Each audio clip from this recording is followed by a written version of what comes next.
Hi everyone. Not model aircraft this time around, but I just thought I'd show you a little project that my son and I have been designing and making. It's a can crusher. Very simply, it is two pieces of wood which are tethered at one end. I've just used a strong piece of material just to kind of hold it in place. And I've got two side battens here, for which the upper piece of wood can go up and down. I've got a little locking mechanism here so I can push that up and then leave it hanging like that.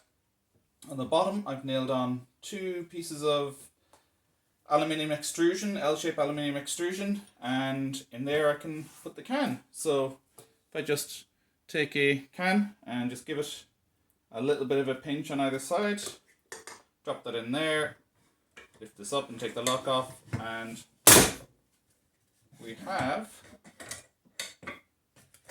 a crushed can. Saves lots of space in the recycling.